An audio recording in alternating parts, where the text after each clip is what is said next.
की समस्या या किसी भी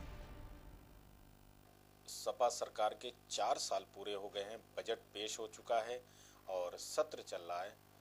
इस बीच सत्र से वक्त निकालकर हमारे साथ प्रदेश के श्रम और रोजगार मंत्री शाहिद मकदूर साहब हैं। उनसे बात करते हैं कि उनके मंत्रालय की क्या योजनाएं आगे 1 साल के लिए बनी हुई हैं और क्या वो सोचते हैं प्रदेश के लिए। शाहिद मंजूर साहब, आपका बहुत बहुत स्वागत है जेके चैनल पर। पहला सवाल ये है कि आपका विभाग बहुत इम्पोर्टेंट विभाग है अगर देखा जाए तो। क्या योजनाएं हैं जो श्रम से जुड़े हुए लोग हैं, लेबर हैं, उनके लिए? देखिए, श्रम विभाग या प्रदेश के दूसरे महकमे, वो सब सरकार की मंशा पर चलते हैं। जैसी सरकार की नीति होगी, मंशा होगी, नियत होगी, उसी के आधार पर सब लोग काम करते हैं। समाजवादी पार्टी की सरकार जब आती है तो समाजवाद पर काम होता है। ये कहो कि रोटी, कपड़ा और मकान लोगों को उपलब्ध हो जाए, उस दिशा में सरकार काम करती है। अब भी जब ये सरकार आई तो इसी दिशा में हम लोगों ने काम करना शुरू किया। पहली सरकार थी, फीस महंगी थी, दवा महंगी थी, अस्पतालों के पर्चे महंगे थे, अस्पतालों के बेड सरकारी अस्पतालों के नर्सिंग होम की तरह कर दिए थे। जांच के नाम पर, चाहे वो ब्लड हो या यूरिन हो या दूसरे टेस्ट हो या एक्सरे हो, ईसीजी हो, सबके पहली सरकार में फीस निर्धारित कर दी थी। फीस थी, सरकार आई, माननीय मुख्यमंत्री जी ने उन सबको खत्म किया। ऐसे ही सरकार के आने के बाद में जो फीस थी, जो माँ बाप को देनी भारी हो रही थी, चाहे वो हायर एजुकेशन हो, माध्यमिक हो या बेसिक हो, सब लोग दुखी थे फीस के नाम पर। सरकार आई तो सरकार ने वो फीस कम कर दी, घटा दी, खत्म कर दी। तो एक रोजगार महकमा ही नहीं या श्रम मंत्रालय ही नहीं है, जब सरकार काम करती है तो उसके इफेक्ट सारे प्रदेश की जनता को पर होता है। अच्छा काम करेंगे तो समाजवादी पार्टी की सरकार आई तो जो उसकी नीति है उसके अकॉर्डिंगली श्रम विभाग ने भी काम करना शुरू किया। श्रम विभाग की अगर हम बात करें तो बहुत महत्वपूर्ण विभाग है ये। असंगठित क्षेत्र है, संगठित क्षेत्र है, घरों में काम करने वाले लोग हैं, एक बहुत बड़ा तबका है जो इस फील्ड में है। उनके हितों के संरक्षण के लिए आपका जो मंत्रालय है वो क्या करता है? कि दो आपने अभी जैसे बताया, एक संगठित, असंगठित और घरेलू कामगार, ये 2-3 कैटेगरी हैं, 4 कैटेगरी हैं जिनमें मजदूर या एम्प्लॉयर बटा हुआ है। एक तो वो क्षेत्र जो संगठित क्षेत्र है, फैक्ट्रीज में काम करते हैं और दूसरे संस्थान में काम करते हैं, उनका अलग है।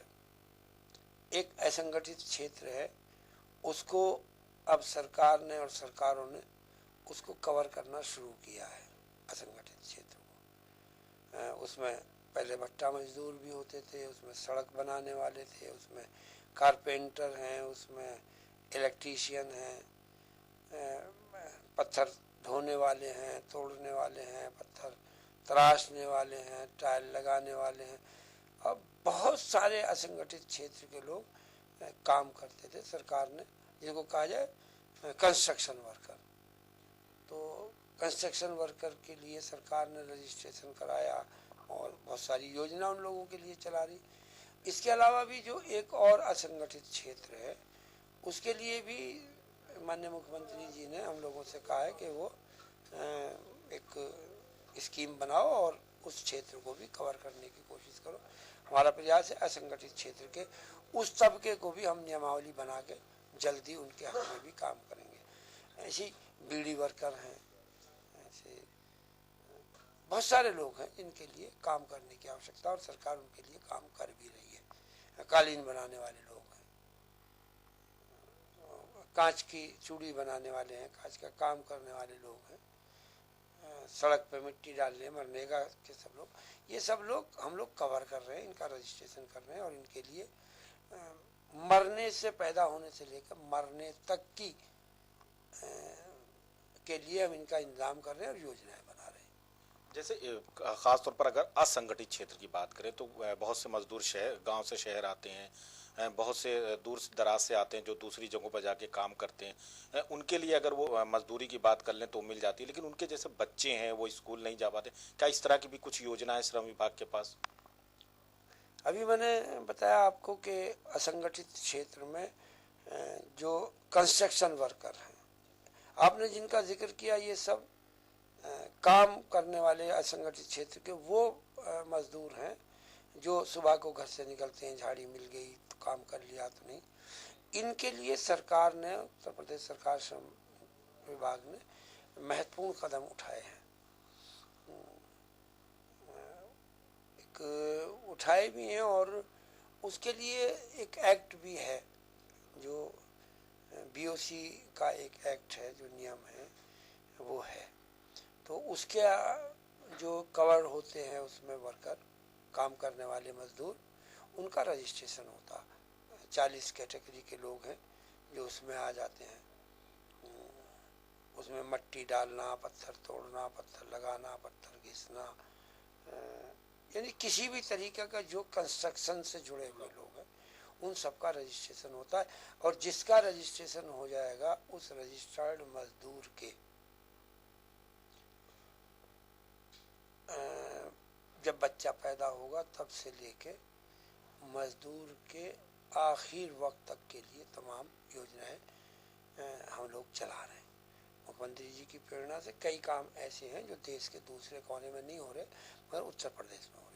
मिसाल के तौर पर हमने असंगठित क्षेत्र के जो ये हमारे वर्कर हैं जो रजिस्टर्ड हो जाते हैं और ये दुर्घटना में अगर कोई मर जाए तो उसको तत्काल जो है हम 5,25,000 रुपये उसको देते हैं आर्थिक सहायता के रूप में। और अगर कोई सामान्य मौत मर जाए तो उसकी अंत्येष्टि के लिए 25,000 रुपये देते हैं। कोई दुर्घटनाग्रस्त हो जाए और वो पार्टली हैंडीकैप्ड हो जाए पार्टली, तो उसको 2 लाख रुपए 3 लाख रुपए हम उसको देते हैं। और अगर डेथ हो जाए तो उसको 5 लाख रुपए देते हैं। अगर किसी के महिला को कोई बच्चा पैदा हो रहा है तो उस महिला को 6,000 रुपये खाने पीने के लिए और उसके बच्चे के खाने पीने के लिए 6,000 रुपये, तो 12,000 रुपये प्रति वर्ष हम उस लड़की पैदा होने पर दे रहे हैं। 2 वर्ष, एक बच्ची अगर किसी को पैदा हुई तो उसको 24,000 रुपये 2 साल में बच्चे के लालन पालन के लिए और उसकी माँ के स्वास्थ्य को कुछ पौष्टिक भोजन मिल जाए उसके लिए 12,000 रुपये 1 साल में और 24,000 रुपये 2 साल में देते हैं। ऐसी अगर किसी की मजदूर की पुत्री है और उस विवाह योग है, अगर उसको शादी के लायक है वो, तो उस की शादी के लिए हम 51,000 रुपये उसकी शादी सहायता में दे रहे हैं। अगर किसी मजदूर के पास अपनी ज़मीन है तो उस पर मकान बनाने के लिए 1,40,000 इतने रुपए हम उसको मकान बनाने के लिए दे रहे हैं। किसी के बच्चे अगर पढ़ रहे हैं और होनहार बच्चे हैं तो उनकी पूरी पढ़ाई का खर्चा बीओसी जो है वो बोर्ड उनकी पूरी पढ़ाई का खर्चा होता है। अगर कोई बीमार है तो ईएसआई की तरह हम उनको इलाज भी पूरा, अब तो कैशलेस व्यवस्था हमने कर दी है। इसके अलावा भी मुख्यमंत्री जी ने कहा कि इन मजदूरों को पेंशन देने का, जो गरीब मजदूर है इनकी उम्र 60 साल हो जाए तो अक्सर ये देखा जाता कि बुढ़ापे में कोई सहारा नहीं रहता, ऐसे वर्कर को जो हमारे यहाँ रजिस्टर्ड हैं और उनको 3 साल रजिस्ट्रेशन के लिए हो गए हैं, तो उनको 1000 रुपये महीने की प्रति माह उनको पेंशन देने जा रहे हैं। वो भी हमने प्रारंभ कर दिया। अभी लखनऊ में पायलट प्रोजेक्ट के रूप में 10 रुपये में हम मजदूरों को भोजन खिलाने जा रहे हैं। अगर ये हमारी स्कीम कामयाब हो गई तो दोपहर का भोजन हम पूरे प्रदेश में तमाम मजदूरों को 10 रुपये में भोजन देंगे। ये जो पायलट प्रोजेक्ट की बात आप कर रहे हैं मजदूरों के खाने की, ये लखनऊ में शुरू की जा रही है, और ये क्या अभी शुरुआती दौर में किसी को जोड़ा गया है या फिर कुछ विभाग इसको शुरू कर रहा है? नहीं, ये IRCT जो एक बड़ी संस्था है जो रेलवे को भोजन उपलब्ध कराती है, उसी से हमारा कॉन्ट्रैक्ट हुआ है और लखनऊ के लिए उसका हमारे उसके लिए हमसे कॉन्ट्रैक्ट है। कोशिश करेंगे, ये पायलट प्रोजेक्ट है, तो अगर इसमें हमें सफलता मिल गई तो पूरे प्रदेश में हम इसको लागू करेंगे। आपके पास रोजगार मंत्रालय भी है। रोजगार मंत्रालय का कभी बहुत इम्पोर्टेंट काम हुआ करता था, बेरोजगारों को रजिस्ट्रेशन करता था। इस बीच में जब आपकी सरकार शुरुआत दौर में आई तो बेरोजगारी भत्ता शुरू किया गया। अभी क्या लगता है आपको कि बेरोजगारी भत्ता भी बंद है? क्या कुछ इस तरह की आगे स्कीम सोची जा सकती है जो युवा रजिस्टर्ड आपके यहाँ है? पहले साल में बेरोजगारी भत्ता माननीय मुख्यमंत्री जी ने दिया, ऑनलाइन दिया, और उसको डिस्ट्रीब्यूट करने का, बांटने की जिम्मेदारी श्रम विभाग की रखी गई थी। माननीय मुख्यमंत्री जी वो उसका इंतजाम करते थे और बांटने का काम श्रम विभाग करता था। उसके बाद में ये कि कमी आई, फिर रोजगार के अवसर जैसी लोगों को मिले तो उसमें कुछ कमी आनी शुरू हुई। आज की स्थिति में अगर देखा जाए तो सरकार ने, उत्तर प्रदेश सरकार ने, माननीय मुख्यमंत्री जी ने, अगर टोटल एम्प्लॉयर्स को देखा जाए कि कितने लोगों को हमने एम्प्लॉय दिया, तो उसकी गिनती लाखों में जाके होगी। चाहे वो बेसिक शिक्षा के 2.25 लाख हों, सिपाहियों के 29,001 हों, दरोगाओं के हों, जितना भी टोटल बैकलॉग था वो सारा हमने, माननीय मुख्यमंत्री जी ने हर विभाग का वो भर दिया है। स्वास्थ्य विभाग में अनेकों जो कर्मचारी हैं उनकी नियुक्ति हुई है, डॉक्टर्स की हुई है, आयुष के तौर पर हुई है। तो कोई विभाग नहीं छोड़ा है जिस विभाग में मुख्यमंत्री जी ने एम्प्लॉयमेंट लोगों को ना दिया हो। तो यकीनी तौर पे जब एम्प्लॉयमेंट बढ़ेगा तो बेरोजगारी भत्ते में भी कमी आएगी। तो आज की तारीख में वो थोड़ी योजना शिथिल है। वैसे वो रोजगार मिलने के बाद ऑटोमेटिकली ख़त्म भी हो जाती है। तो सरकार के आने के बाद रोजगार काफ़ी मिला है। थोड़ा राजनीतिक सवाल की तरफ हम जाते हैं। अगर सरकार के 4 साल पूरे हो गए हैं, अब अगर देखा जाए तो मुख्यमंत्री जी भी कई बार ऐलान कर चुके हैं कि अब हम चुनाव की तैयारी कर रहे हैं, लेकिन सरकार की जो योजनाएं हैं वो ज़मीनी हकीकत पर, ऐसा जब हम लोग ज़मीन पर जाते हैं तो कई जगहों पर ये शिकायत मिलती है कि या तो उनको जानकारी नहीं है या फिर वो ज़मीनी हकीकत पर नहीं पहुंच रही है। क्या आपको लगता है कि सरकार ऊपर स्तर पर तो काम कर रही है, निचले स्तर पर कहीं ना कहीं कुछ कमी रह जा रही है? देखिए, 2 तरीके का मसला है। एक मसला तो है काम का होने का, और एक मसला है काम के प्रचार का। तो प्रचार में कमी हो सकती है, काम में तो कमी है नहीं। अगर हम काम की बात करें तो मेट्रो से लेके और गरीब वर्कर के लिए साइकिल तक की योजना उत्तर प्रदेश सरकार के माध्यम से चली है। अगर हम काम की बात करें और मुख्यमंत्री जी की बात करें तो 17 लाख 18 लाख कंप्यूटर जो आपके वो लैपटॉप हैं, वो सरकार ने उन सब लोगों को मुहैया करा दिए इनको आवश्यकता थी और जो लोग सोच भी नहीं सकते थे। ऐसे ही कन्याधन दे दिया उन तमाम बच्चियों को पहले वर्षों में दिया जो पास हो रही थी। फिर उसको थोड़ा सा मॉडिफाइड किया कि नहीं, अब इसको, क्योंकि उसमें भी पहले ये था कि अक्सर शिकायत आती थी कि वो जो हमारा वो आय प्रमाण पत्र है उसके बनने में कुछ गड़बड़ी हो रही। तो उस सिस्टम को ख़त्म करके माननीय मुख्यमंत्री जी ने उसको अब नंबर से जो मैक्सिमम मार्क्स के हिसाब से उसको योजना को चालू कर दिया। वो आज भी चालू है, कन्याधन दिया जा रहा है, लेकिन उसका स्वरूप बदल गया। पहले आर्थिक आधार पर था, अब मार्क्स के आधार पर कर दिया। तो जब काम होता है तो दिखाई देता है। अब यहाँ अगर बात करें काम की तो मेट्रो भी दिखाई देगी आपको, बात देगा तो हाईवे भी दिखाई देगा आपको।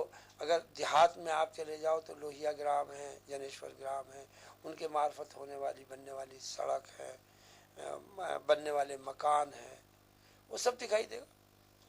ये दिखाई देता है, लेकिन जो पार्टी के अध्यक्ष हैं, जो मुखिया हैं, जो संरक्षक हैं मुलायम सिंह जी, वो बार बार जब भी मीटिंग होती है तो वो चाहे वो सीएम को हो, चाहे अपने मंत्रियों को, विधायकों को है, वो डांटते हैं। वो ये कहते हैं कि जनता की भी नहीं जाते। क्या ये कहा जाए कि वो कहीं नाराज हैं, या फिर क्या वजह है कि वो बार बार डांटते हैं? माननीय नेताजी ने अपनी पूरी जिंदगी संघर्ष किया और उस संघर्ष के बलबूते पे ये पार्टी खड़ी करी। उम्र के एतबार से, तजर्बे के एतबार से और संघर्ष के एतबार से वो मुल्क के उन बड़े नेताओं में से एक हैं जिनको इस कसौटी पे, चाहे वो संघर्ष की हो, चाहे वो काम की हो, पार्टी को खड़ी करने की हो, अगर नापा जाएगा तो मुल्क के कोई नेता उनके बराबर उस कद का नेता आज नहीं है जिसने इतना संघर्ष किया हो। तो इतना संघर्षशील व्यक्ति ही इन सब बातों को देख सकता है, सोच सकता है, और वो एहसास करते हैं कि ये हम लोगों की बराबर काम नहीं कर रहे। तो जब वो लगता है कि हमारी बराबर, नेताजी के बराबर हम लोग काम नहीं कर सकते, तो उन्हें लगता है हमारी बराबर काम नहीं करते, तो हर बड़े आदमी, घर का बुजुर्ग आदमी, पार्टी के मुखिया हैं, तो वो एहसास उनको होता है कि मैं जितना काम करता था, उन्हें इतना काम जब लगा कि हम लोग नहीं कर रहे, तो फिर स्वाभाविक है कि गार्जियन के रूप में वो हम लोगों को डांटते फटकारते भी हैं, कह भी देते हैं कि और ज़्यादा काम करो। ऐसा नहीं है कि वो ये ना कहते हो कि काम नहीं हुआ, वो ये भी कहते हैं कि बहुत काम हुआ, लेकिन फिर भी घर के मुखिया के नाते ये अपेक्षा तो उनको सबसे रहती है कि काम और ज़्यादा से ज़्यादा करें, इसीलिए कुछ कह देते हैं। ये जो राजनीति की अगर हम बात कर रहे हैं तो 1 साल बचा हुआ चुनाव का, क्या आपको ये लगता है कि सरकार ने इतने काम किए हैं कि जनता उन्हें पसंद करेगी और दोबारा आपको सत्ता देगी? देखिए, सत्ता पाना और सत्ता ना पाना दो अलग अलग चीज है। काम करने के बावजूद भी चुनाव हार जाते हैं और काम न करने के बावजूद भी चुनाव जीत जाते हैं।